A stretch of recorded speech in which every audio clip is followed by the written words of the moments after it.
Dans cette vidéo, je vais vous montrer comment atteindre les 4000 heures de visionnage qui sont nécessaires pour pouvoir monétiser votre chaîne YouTube. Vous le savez sans doute, pour monétiser votre chaîne YouTube et commencer à gagner de l'argent grâce aux publicités, il vous faut deux choses. La première chose, c'est 4000 heures de visionnage sur la dernière année. Et la deuxième, c'est 1000 abonnés sur votre chaîne YouTube. Je vais commencer par une mauvaise nouvelle, il n'y a pas forcément de hack pour réussir à avoir ces 4000 heures de visionnage. Certaines personnes vont vous proposer d'utiliser des applications comme Looper qui permettent de faire tourner votre chaîne YouTube et de générer des heures de visionnage même quand vous n'êtes pas là. Mais vous comprenez bien que si vous faites tourner votre chaîne pendant 12 heures, il vous en faut quand même 4000 au total et c'est clairement dérisoire. J'ai d'ailleurs calculé combien de temps il faudrait faire tourner votre PC pour arriver aux 4000 heures de visionnage et il faudrait le faire tourner pendant 6 mois non-stop.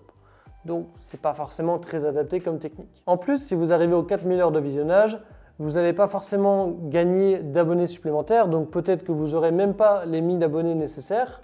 Et si jamais vous les avez, vous risquez de gagner vraiment très peu d'argent parce que vous aurez très peu d'interaction avec votre communauté. Dans cette vidéo, je vais vous montrer une technique qui marche vraiment, pas un logiciel déjà qui est plutôt interdit et qui ne fonctionne pas réellement. Je vais vous montrer étape par étape comment arriver à ces 4000 heures de visionnage, donc restez bien jusqu'à la fin pour ne louper aucune étape. La première étape, ça va être tout d'abord de faire des miniatures et d'avoir des titres de qualité. Au niveau des miniatures, ça va être vraiment un message visuel. La personne va avoir une miniature qui apparaît dans son fil d'actualité et il va décider ou non de cliquer dessus. Vous avez donc envie que la miniature soit attractive et pour ça, il va falloir mettre des informations claires et précises. C'est pas la peine de surcharger votre miniature en écrivant des phrases dedans. Déjà, ça sera beaucoup trop petit, donc la personne ne pourra pas le lire. Et en plus de ça, vous avez vraiment envie d'aller à l'essentiel. Si vous ne savez pas encore faire de miniature, ne vous inquiétez pas, c'est quand même quelque chose d'assez facile. Évidemment, au début, ça va vous paraître hors de portée. Vous allez peut-être un petit peu galérer, mais à force de pratique, vous allez vraiment y arriver. J'ai prévu de vous faire un tutoriel pour les miniatures sur cette chaîne YouTube. Donc s'il est déjà sorti, je vous invite à aller le voir. Il sera le lien dans la description et dans la petite fiche là-haut. Et s'il n'est pas encore sorti, abonnez-vous à cette chaîne YouTube. Contrairement à la miniature qui donne des informations visuelles, le titre va être là pour donner un petit peu plus d'informations textuelles. Donc non seulement vous allez devoir placer des mots-clés pour dire de quoi parle votre vidéo, mais aussi donner envie à la personne de cliquer sur votre vidéo. Donc ça peut être fait par des choses très simples.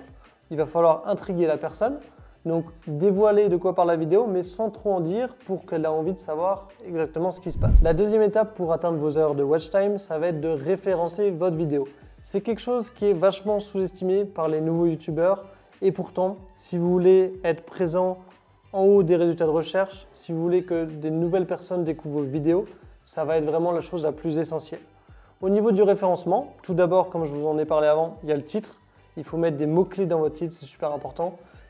Évidemment, il ne faut pas mettre un titre uniquement avec des mots-clés, il faut que le titre ait une signification bien précise, mais c'est important de placer des mots-clés. Vous avez aussi les tags de votre vidéo qu'il va falloir remplir, évidemment avec plein de mots-clés pertinents.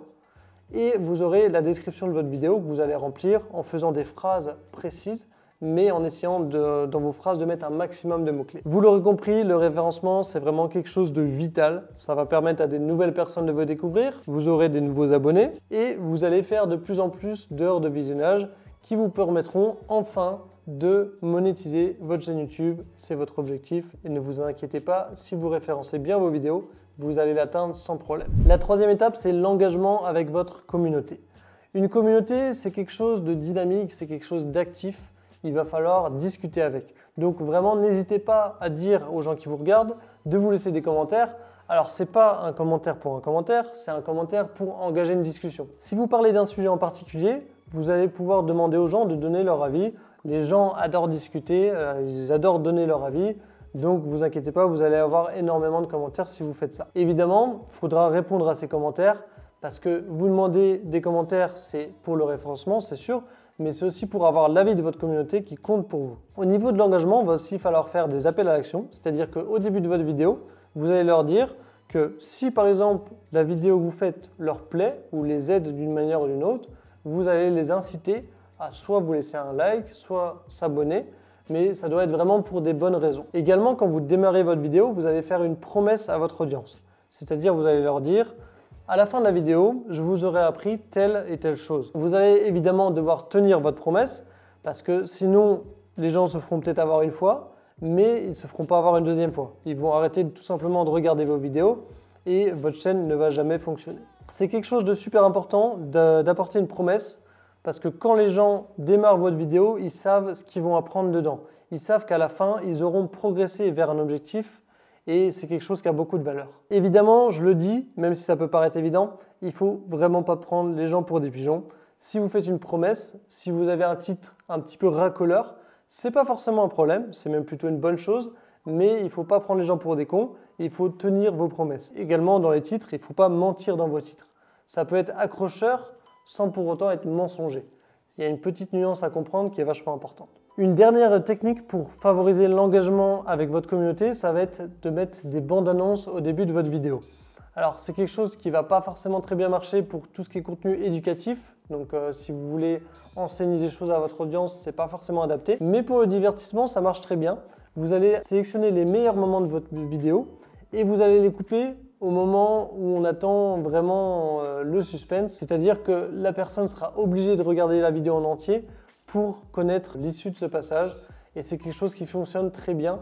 Les gens adorent le suspense. La dernière étape pour avoir les 4000 heures de watch time, ça va être tout simplement de se fixer des objectifs solides.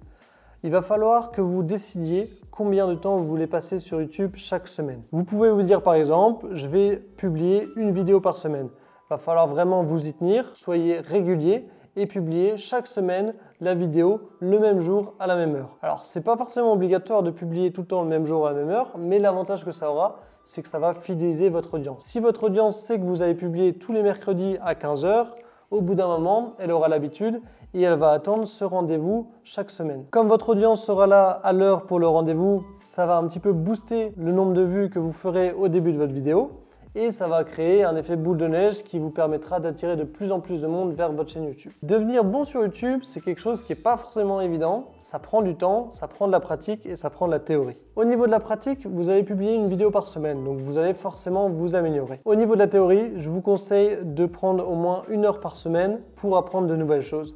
Alors ça peut être faire des recherches sur Google, sur des blogs. Il y a énormément de blogs qui parlent de référencement, ce genre de choses. Ça peut être regarder des vidéos YouTube comme les miennes par exemple. D'ailleurs, n'hésitez pas à vous abonner si ça vous intéresse. Je publie plusieurs fois par semaine pour vous apprendre de nouvelles choses. Si vous voulez en apprendre plus, j'ai créé un petit guide qui résume tout ce qu'il faut savoir pour développer une chaîne YouTube. Je vous laisse directement aller voir dans la description. Il faudra tout simplement me laisser votre mail et je vous l'enverrai directement. Voilà, si vous suivez tous mes conseils, vraiment, il n'y a aucun doute que vous arriverez aux 4000 heures de visionnage, vous arriverez aux 1000 abonnés. Ça pourra peut-être prendre du temps, mais après tout, YouTube, ça ne s'improvise pas. C'est quelque chose qui demande des compétences, c'est quelque chose qui demande du travail et ce travail sera récompensé. Une fois que vous aurez débloqué la monétisation, c'est déjà une première bonne étape parce que vous allez pouvoir commencer à gagner de l'argent. Cependant, ce n'est pas forcément quelque chose qui va rapporter beaucoup, donc je vais vous proposer d'autres méthodes pour pouvoir gagner de l'argent. La principale, ça va être souvent de vendre des produits ou alors des connaissances si vous êtes dans une thématique qui s'y prête. Je vous donnerai plus de conseils pour monétiser votre audience dans une vidéo qui sera dédiée. Si elle est sortie, je vous mettrai le lien dans la description, sinon abonnez-vous pour ne pas la louper. On se retrouve la semaine prochaine pour une nouvelle vidéo. Salut à tous!